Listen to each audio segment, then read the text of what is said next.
할렐루야. 아멘. 하나님은 살아계십니다. 아멘. 하나님이 우리 예수님을 다시 살리셨습니다. 다시 살리신 그 하나님께서 우리들도 다시 살리실 줄 믿습니다. 아멘.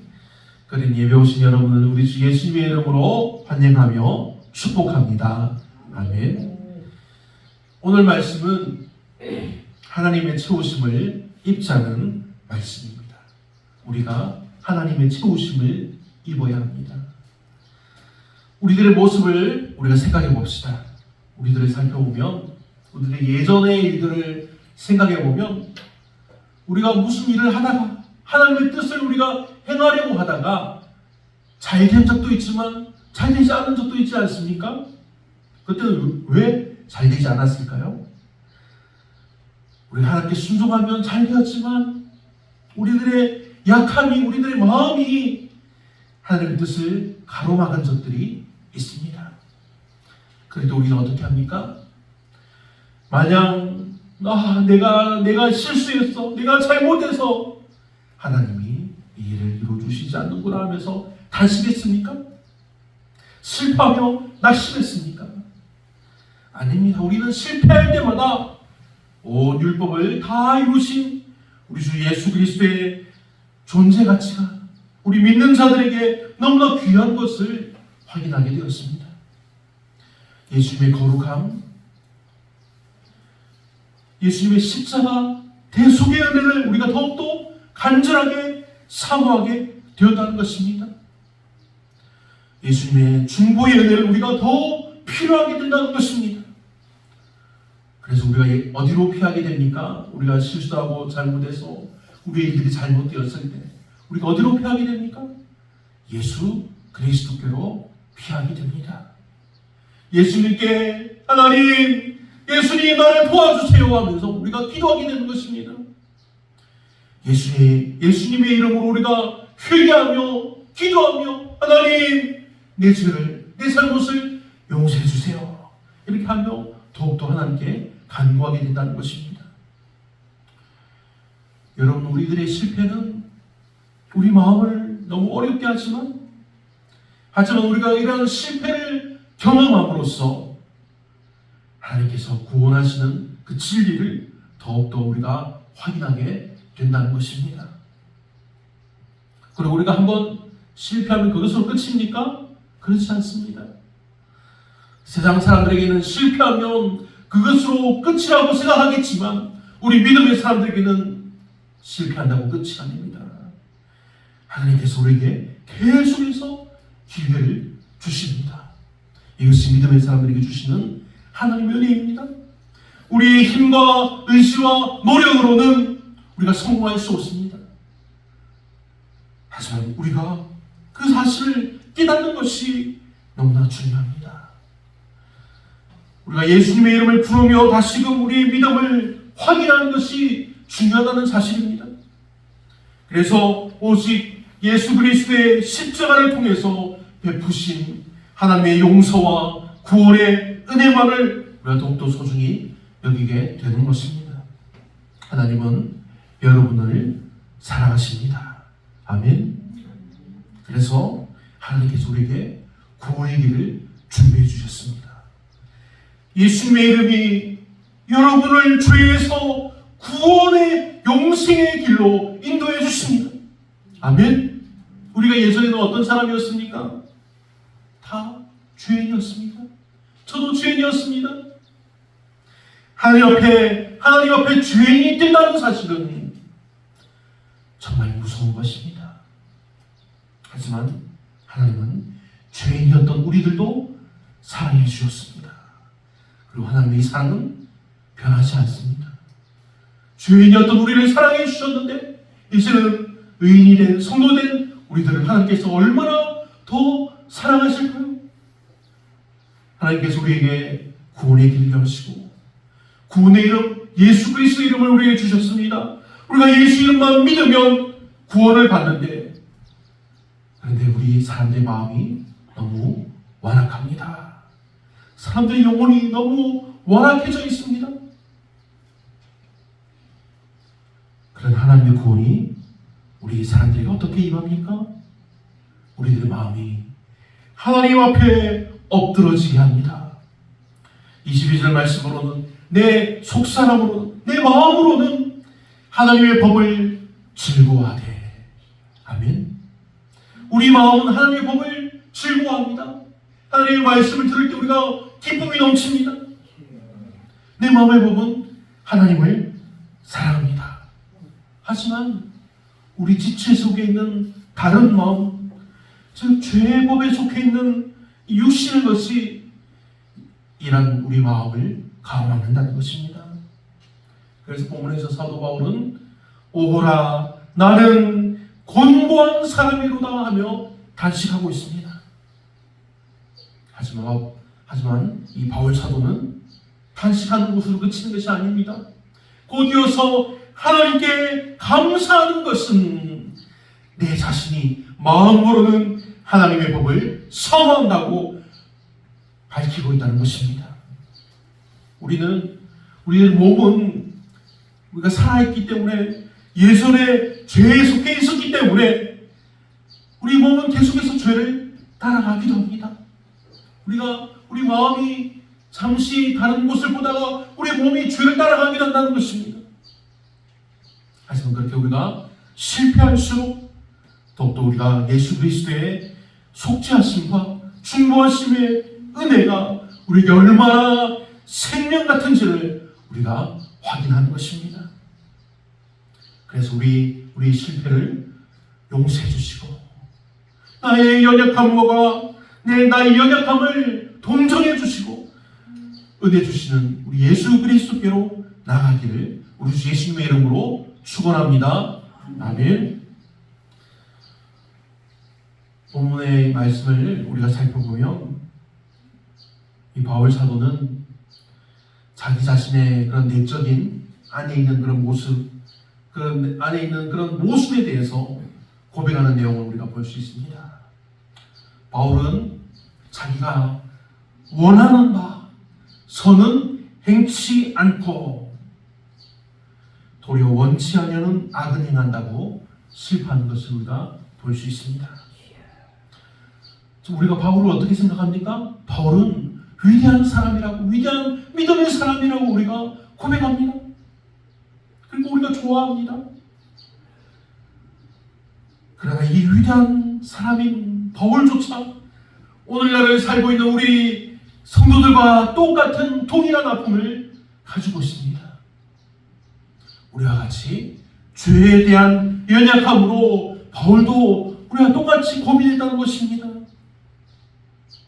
실제로 바울도 우리와 똑같은 사람인데 어떻게 늘 선한 일만 할 수 있겠습니까? 바울은 일평생 동안 하나님의 선한 일을 행하려는 자신의 의지와는 관계없이 악을 행하는 자기 모습을 종종 보아야 했을 것입니다. 우리들 모습과 같지 않습니까? 그러나 이러한 이 자기 모습은 바울에게서 어떻게 했어요? 점점 사라지고 점점 줄어들었을 것이 분명합니다. 왜냐하면 믿음이 성숙해감에 따라서 자기 자신의 더 많은 부분에서 자신의 의지를 성령의 인도에 복종시켜 갔다는 사실입니다. 그래서 우리가 더욱더 바울을 좋아하게 됩니다. 우리 믿음의 사람들에게는 이런 믿음의 선진들이 이렇게 너무나 좋은 믿음의 선진들이 있습니다. 그리고 지금 교회에서 바로 여러분들이 옆자리에 앉아있는 우리 성도들 얼굴 한번 볼까요? 옆에 권사님들 한번 서로 한번 바라봐 주세요. 옆에 보세요. 우리가 함께 기뻐하며 함께 기도하는 우리 믿음의 성도들이 있다는 것입니다. 그러니 사랑하는 여러분들 마음에 헛헛한 것이 있다면 우리가 옆 사람을 위해서 기도하기를 힘써야 합니다. 왜냐하면 바로 옆에 있는 우리 성도님들이 우리 자신을 위해서, 바로 여러분을 위해서 기도하고 있다는 사실입니다. 옆 사람을 위해서 기도하면 하나님이 여러분의 마음을 강하게 채워주시며 또 다른 기도로 다른 믿음의 사람들까지 붙들어 주신다는 사실입니다. 하나님이 여러분의 기도를 통해서 일하신다는 사실이 바로 이것입니다. 우리가 그래서 더욱더 우리가 서로를 위해서 기도하는 것이 중요합니다. 우리가 지금 이 한평에서 기도하지만 이 기도가 작은 것이 아닙니다. 여러분의 기도가 저 멀리 떨어져 있는 도시 서울과 부산과 광주와 여러 곳을 변화시킨다는 것입니다. 여러분의 기도가 우리는 알지 못하는, 가보지 못한 인도에 있는 그 방글라데시라는 그 도시를 변화시킨다는 사실입니다. 그렇게 하나님께서 구원하시는 하나님의 놀라운 역사로 나타난다는 사실을 믿으시길 바랍니다. 다시 말하노니 하나님의 채우심을 입으시기를 바랍니다. 아멘. 22절과 23절을 읽겠습니다. 내 속사람으로는 하나님의 법을 즐거워하되 내 지체 속에서 한 다른 법이 내 마음의 법과 싸워 내 지체 속에 있는 죄의 법으로 나를 사로잡는 것을 보는도다. 아멘. 바울 사도가 자기의 속사람에 대한 믿음의 고백을 하는 내용입니다.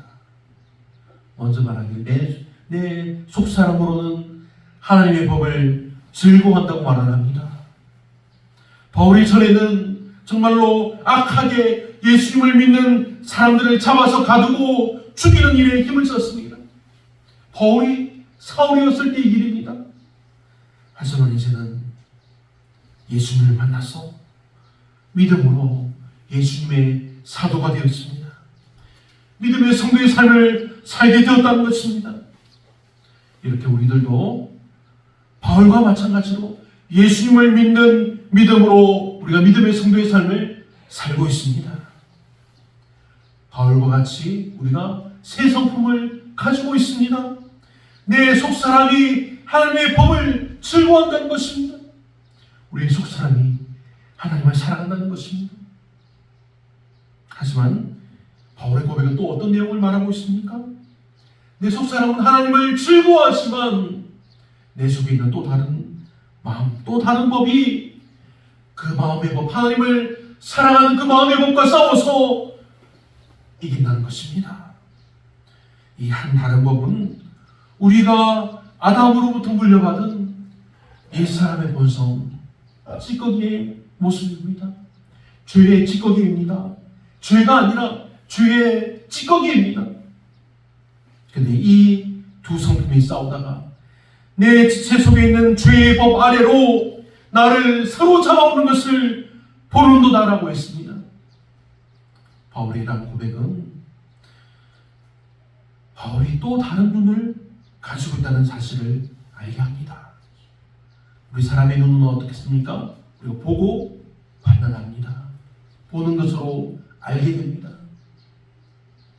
육체의 눈으로 보고 겉을 파악합니다. 보고 느끼고 보고 아는 것입니다. 그러나 또 다른 눈이 있습니다. 영적인 눈이라고 합니다. 하나님을 사랑하고 하나님의 법을 볼 줄 아는 눈이 바로 영적인 눈입니다. 이 눈은 믿음의 눈입니다. 이 눈으로 예수 그리스도를 보고 예수 그리스도와 교제하게 됩니다. 이 영적인 눈은 우리의 믿음이 자라가면서 이 눈도 자라갑니다. 눈이 자란다는 말은 우리 자신의 영적인 상태까지 우리가 관찰하여서 알게 된다는 눈이 바로 이것입니다. 바울은 분명히 자신 안에 있는 옛사람의 본성의 찌꺼기가 새 사람의 성품을 사로잡아오는 것을 보는도다라고 했습니다. 여러분, 이 일은 우리 믿음이 약해져서 일어나는 것이 아닙니다. 우리 믿음이 강했다가 약해져서 우리 마음이 죄의 찌꺼기에 사로잡히는 것이 아닙니다. 우리 믿음이 얼마나 할까요? 우리 믿음이 얼마나 할까요? 예수께서 말씀하시지 않았습니까? 우리 믿음이 겨자씨만한 믿음만 있어도 이 산을 옮겨서 물에 빠지게 한다고 말씀하셨습니다. 고린도서 13장 5절 말씀에 너희가 믿음에 있는가 너희 자신을 시험하고 너희 자신을 확증하라. 예수 그리스도께서 너희 안에 계신 줄을 너희가 스스로 알지 못하느냐. 그렇지 않으면 너희가 버리는 자니라.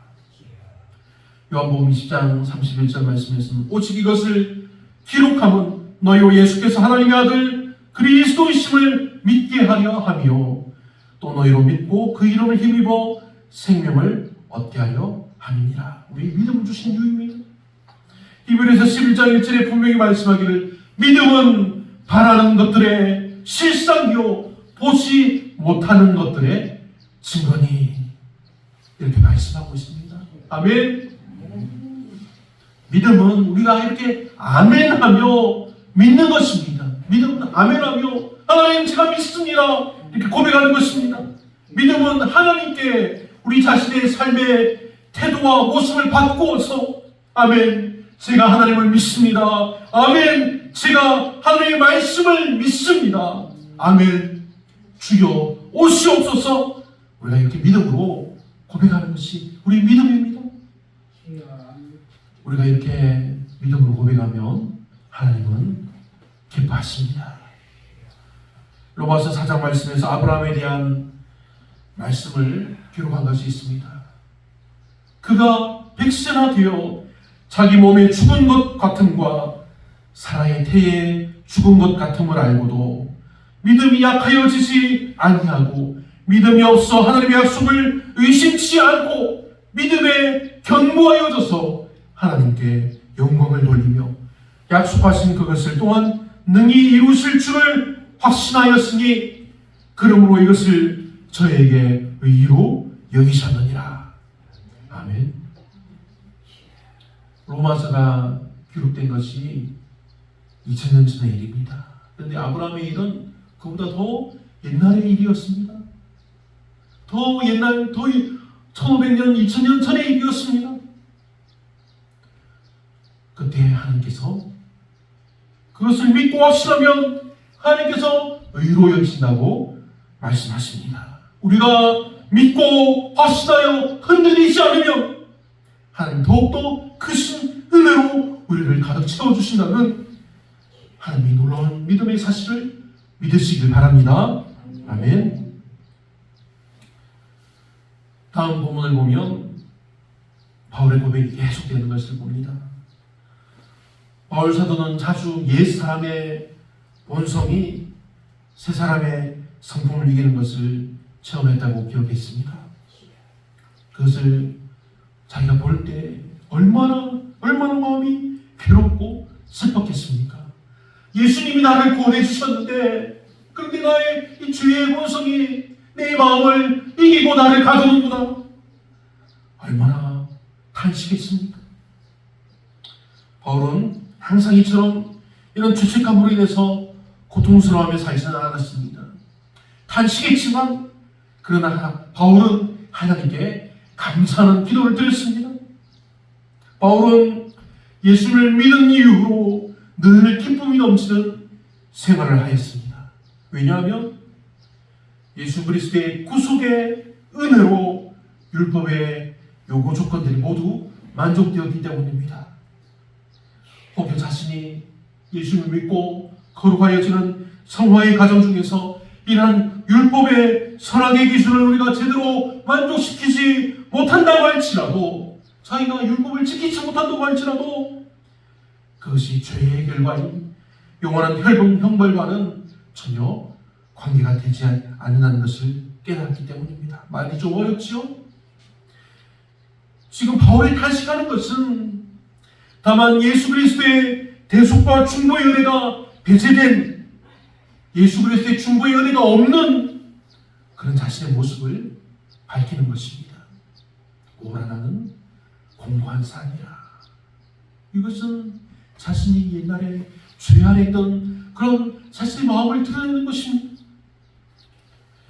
예수 그리스도의 구속의 은혜를 배제시킨 사람이 어떤 고통을 겪게 되는지를 지금 로마에 살는 그 믿음의 사람들에게 자기 자신이 예전에 자신이 죄에 있던 그때의 모습을 드러내면서 그 사람들에게 죄 안에 있으면 이렇게 공고한 사람이 된다고 말해주는 것입니다.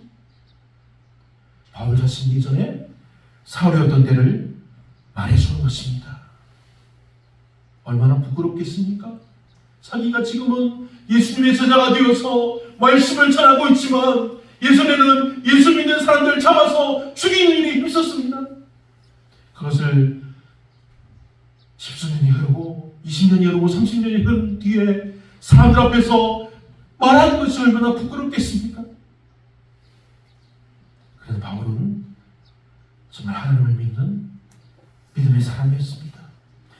결국 예수 그리스도의 구속의 은혜를 의지하지 않고 스스로 율법을 지키려고 하는 사람, 스스로 하나님 옆에 의롭게 데려가는 사람이 그걸 시행착오와 모순과 갈등을 자기 자신의 경험을 바탕으로 말해주고 있는 것입니다. 바울은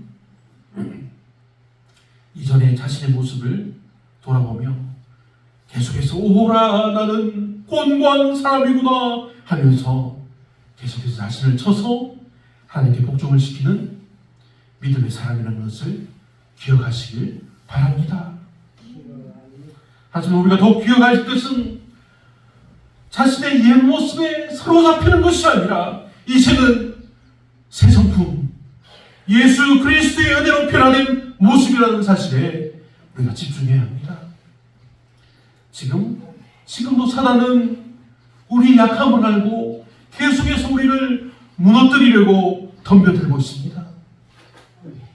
그럴수록 우리가 더욱더 교회로 모이기 힘쓰며 더욱 찬양하고 기도해야 합니다. 우리가 함께 말씀을 듣고 찬양하며 기도할 때 하나님이 우리의 약함을 강함으로 변화시키시며 우리를 더욱 굳세게 붙들어 주실 것입니다.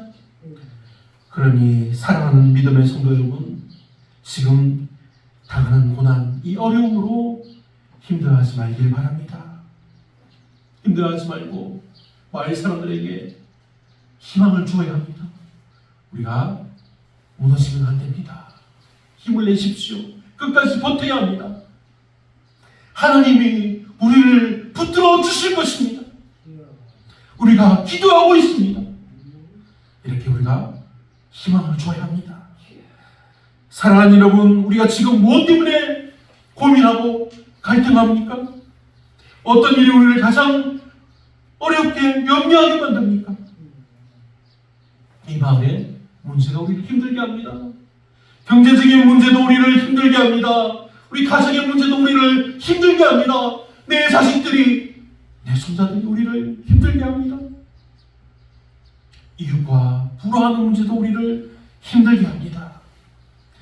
하지만 이 모든 문제들보다 우리가 가장 먼저 생각해야 될 문제는 하나님과 나와의 영적인 문제인 것입니다. 영적인 관계입니다. 그러니 이제 우리가 고백하길 바랍니다. 하나님, 나를 붙들어 주시옵소서. 하나님, 나를 채워 주시옵소서. 이렇게 하나님께 강하게 부르짖어 하나님께 응답받기를 우리 주 예수 그리스도의 이름으로